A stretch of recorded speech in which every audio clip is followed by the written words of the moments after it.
రారండో అమ్మమ్మ ఇంటికి. ఈరోజు మనము సుబ్బారావు గారి బాపట్ల సుబ్బారావు గారి ఆయిల్ గానుగ దగ్గరికి వచ్చాం.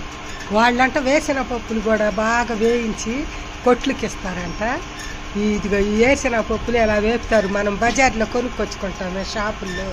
అది ఆ రెండు పొయ్యిల్లో అదిగో ఆ తుక్కంతా అది మొక్కజొన్నది అవన్నీ వేసి ఎంత పావు గంట సేపు మండించాలి. అంతేనండి, పావు గంట సేపేనా? పావు గంట సేపు మండితే అది బాగా హీట్ ఎక్కిద్దంట. ఇంకప్పుడు వీటిని వేయించుతారంట.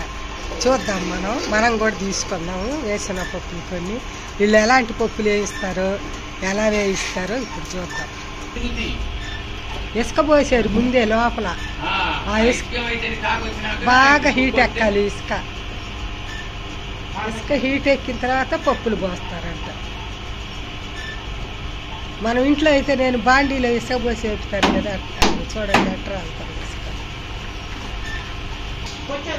అది గట్ట హీట్ ఎక్కినప్పుడు పొగ వచ్చిద్దా?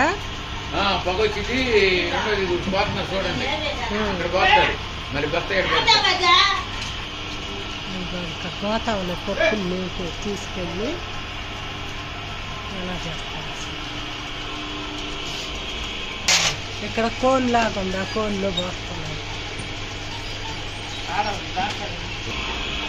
ఇక్కడ కోన్లో పోసినాక అక్కడ గోతాం పెడతారంట. ఆ గోతాంలోకి పడితే ఇసుకంతా జల్లించుకోవచ్చు.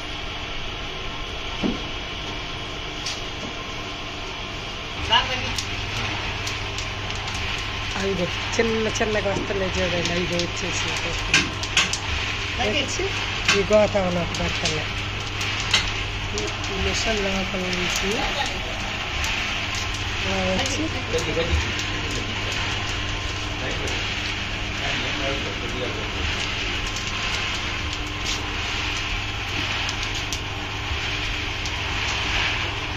పాస్తా పప్పు వేయాలంటే ఎంత టైం పట్టింది?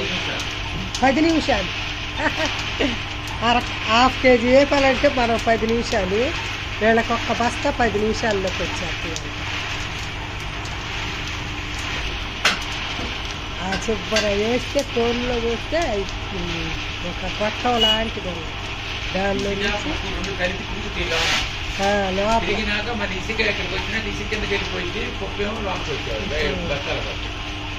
ఆడొక జల్లి లాంటిది ఉంటుందా? ఇది ఇది ఇది ఆహా, నేను అదేందో గోతం పట్ట కట్టాను అనుకుంటాను. అదే జల్లిడా? అదిగో జల్లిడా జల్లిచ్చిద్దంట. జల్లిచ్చి కిందకి ఇసుక వెళ్ళిపోయిద్ది. మళ్ళీ ఐసు కనుక తిరిగి మళ్ళీ పప్పుల్లో కలిసిద్ది. కావాలి ఈ పప్పులు ఏమన్నా అయిపోయినాయి బస్తా. ఇప్పుడు వాళ్ళు పోసినాయి అయిపోయినాయి. చూడండి పొయ్యిలు మాత్రం ఏమా స్పీడ్గా రైల్లో బొగ్గు మండినట్టు మండిపోతున్నాయి. అది చూడండి, ఇవి కొట్లో వేపుని వేసిన పప్పులు. మనం వేపుకుంటే ఒక టేస్ట్ ఉంటుంది. ఇవి నాకు నచ్చడం. సరిగ్గా వేగనట్టుగా అట్లా అనిపించింది. మనం వేయించుకున్న వేరుశనగ గుళ్ళతోటి వేరుశనగ వండలు చేసుకుంటే టేస్ట్ మామూలుగా ఉండదు. ఇదైతే నాకు నచ్చదు. సూపర్.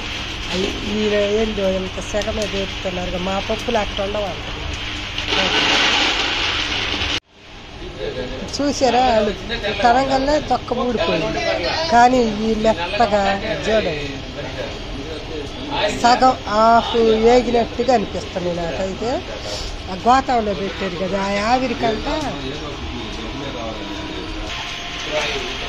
అది గోతాంలో నుంచి ఆవిరి వస్తుంది చూడండి. ఆ ఆవిరి అంతా బయటకు వెళ్ళిపోయేసరికంతా పప్పు బాగా కరకరలాడుతూ వచ్చిందంట. ఇప్పుడైతే ఎట్లా మెత్తగా ఉంటుంది. కొంచెం ఆవిరి గోతాంలో నుంచి బయటకు వస్తుంది చూడండి.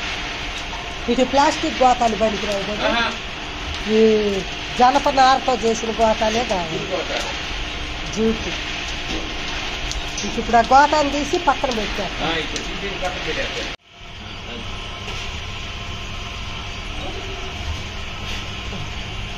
గోతాన్ని తీసి బయట పెట్టారు. ఒక అరగంట కల్లా ఆవిరి అంతా పోయిందా?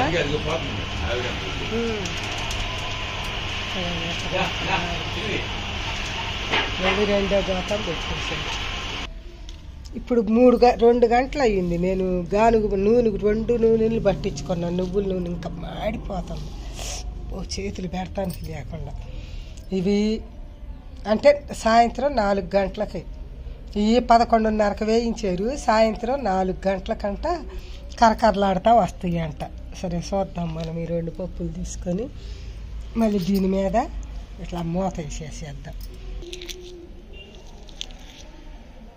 ఇంకా ఆరల పచ్చి పచ్చిగా అనిపిస్తుంది నాకు చూస్తుంటే. నోట్లో వేసుకొని చెప్పి ఎట్టైనా మనం వేపుకున్నంత టేస్ట్ నాకు అనిపించటల్లా. ఈ కరకరలాడుతాయి అంట, బాగా వస్తాయి. ఇవాళ బాగా వేపేయమని చెబుతున్నారు. అయితే 6 గంటలు ఆరాలంట వేపినాక. ఆ పని అయిపోగానే పొయ్యిలు కూడా హాయిగా రెస్ట్ తీసుకుంటున్నాయి. వేరుశనగ పప్పు వేయించే చరిత్ర.